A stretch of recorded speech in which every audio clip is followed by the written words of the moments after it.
8 వయస్సులో సకల వేదాంగ పారంగతుడైన ఆచార్య శంకర భగవత్పాదులు ఒక దరిద్ర వైదిక కుటుంబాన్ని అనుగ్రహించడానికై వారి ఇంటి ముందు నిలిచి వటువుగా భవతి భిక్షాందేహి మాతః అని భిక్ష అడిగాడట. ఇంటిలో అన్నీ నిండుకొన్నదై పాపం ఆ ఇల్లాలు పెరటిలోని ఉసిరిక చెట్టు వైపు చూచిందట. ఉన్న ఒకే ఒక్క ఉసిరిక కాయను శంకరుల భిక్షాపాత్రలో వేసిందట. ఆదిశంకరులు తన్మయులై ఆద్యాది శ్రీ మహాలక్ష్మీదేవిని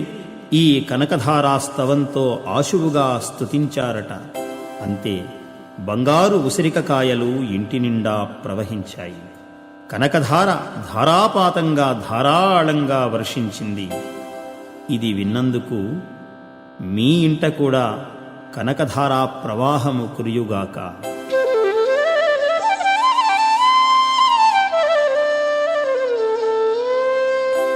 వందే వందారు మందారమిందిరానంద కందళం అమందానంద సందోహ బంధురం సింధురాననం అంగం హరేః పులకభూషణమాశ్రయంతి భృంగాంగనేవ ముకుళాభరణం తమాలం అంగీకృతాఖిల విభూతిరపాంగలీలా మాంగళ్యదాస్తు మమ మంగళదేవతాయాః ముగ్ధా ముహుర్విదధతి వదనే మురారేః ప్రేమత్రపా ప్రణిహితాని గతాగతాని మాలాదృశోర్మధుకరీవ మహోత్పలేయా సా మే శ్రియం దిశతు సాగర సంభవాయాః విశ్వామరేంద్ర పద విభ్రమదానదక్షం ఆనందహేతురధికం మురవిద్విషోపి ఈషన్నిషీదతు మయి క్షణమీక్షణార్థం ఇందీవరోదర సహోదరమిందిరాయాః ఆమీలితాక్షమధిగమ్య ముదా ముకుందం ఆనందకందమనివేశం అనంగతంత్రం ఆకేకరస్థితకనీనిక పద్మనేత్రం భూత్యై భవేన్మమ భుజంగశయాంగనాయాః కాళాంబుదాళి లలితోరసికైటభారేః ధారాధరే స్ఫురతి యా తటిదంగనేవ మాతుః సమస్త జగతాం మహనీయమూర్తిః భద్రాణి మే దిశతు భార్గవనందనాయాః బాహ్వంతరే మురజితశ్రితకౌస్తుభేయా హారావళీవ హరినీలమయీ విభాతి కామప్రదా భగవతోపి కటాక్షమాలా కళ్యాణమావహతు మే కమలాలయాయాః ప్రాప్తం పదం ప్రథమతః ఖలు యత్ప్రభావాత్ మాంగళ్యభాజి మధుమాథిని మన్మధేవా మయ్యాపతేత్తదిహ మంథరమీక్షణార్థం మందాలసంచమకరాలయ కన్యకాయాః దద్యాద్దయానుపవనో ద్రవిణాంబుధారాం అస్మిన్న కించన విహంగశిశౌ విషణ్ణే దుష్కర్మఘర్మమపనీయ చిరాయ దూరం నారాయణ ప్రణయినీ నయనాంబువాహః ఇష్టావిశిష్టమతయోపి నరాయయాద్రాగ్ దృష్టాస్త్రివిష్టపపదం సులభం భజంతే దృష్టిః ప్రహృష్టకమలోదరదీప్తిరిష్టాం పుష్టిం కృషీష్ట మమ పుష్కరవిష్టరాయాః గీర్దేవతేతి గరుడధ్వజసుందరీతి శాకంభరీతి శశిశేఖరవల్లభేతి సృష్టిస్థితిప్రళయకేళిషు సంస్థితాయా తస్యై నమస్త్రిభువనైకగురోస్తరుణ్యై శ్రుత్యై నమోऽస్తు శుభకర్మఫలప్రసూత్యై రత్యై నమోऽస్తు రమణీయగుణార్ణవాయై శక్త్యై నమోऽస్తు శతపత్రనికేతనాయై पुष्ट्यै नमोऽस्तु पुरुषोत्तमवल्लभायै नमोऽस्तु नाळीकनिभाननायै नमोऽस्तु दुग्धोदधिजन्मभूम्यै नमोऽस्तु सोमावृतसोदरायै नमोऽस्तु नारायणवल्लभायै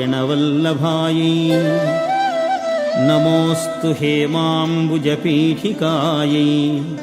नमोऽस्तु भूमण्डलनायिकायै नमोऽस्तु देवादिदयापरायै नमोऽस्तु शार्ङ्गायुधवल्लभायै नमोऽस्तु देव्यै भृगुनन्दनायै नमोऽस्तु विष्णोरुरसिस्थितायै नमोऽस्तु लक्ष्म्यै कमलालयायै नमोऽस्तु दामोदरवल्लभायै नमोऽस्तु कान्त्यै कमलेक्षणायै नमोऽस्तु भूत्यै भुवनप्रसूत्यै नमोऽस्तु देवादिभिरर्चितायै नमोऽस्तु नन्दात्मजवल्लभायै सम्पत्कराणि सकलेन्द्रियनन्दनानि साम्राज्यदाननिरतानि सरोरुहाक्षि त्वद्वन्दनानि दुरिताहरणोद्यतानि मामेव मातः अनिशं कलयन्तु मान्ये यत्कटाक्षसमुपासनाविधिः सेवकस्य सकलार्थसम्पदः सन्तनोति वचनाङ्गमानसैः त्वां मुरारिहृदयेश्वरीं भजे सरसिजनयने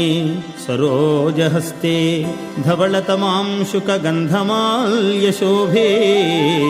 भगवति हरिवल्लभे मनोज्ञे त्रिभुवनभूतिकरि प्रसीद मह्यम्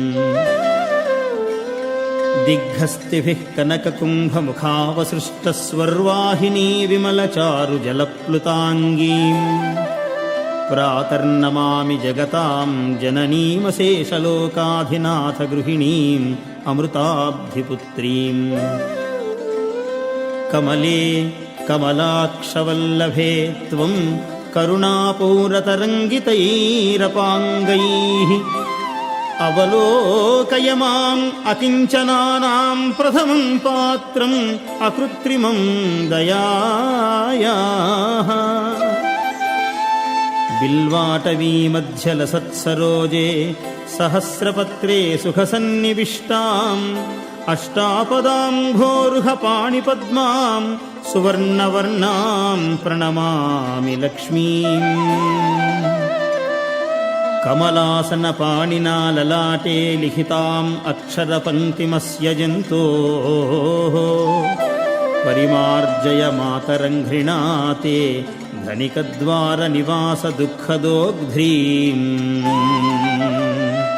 अम्भोर्हं जन्मगृहं भवत्याः वक्षस्थलं भर्तृगृहं मुरारेः कारुण्यतः कल्पय पद्मवासे लीलागृहं मे हृदयारविन्दम् स्तुवन्ति ये स्तुतिभिरमोभिरन्वहं त्रयीमयीं त्रिभुवनमातरं रमाम् गुणाधिका गुरुतरभाग्यभाजिनो भवन्ति ते भुवि बुधभाविताशया सुवर्णधारास्तोत्रं यच्छङ्कराचार्यनिर्मितं त्रिसन्ध्यं यः पठेन्नित्यं स कुबेरसमो भवेत्।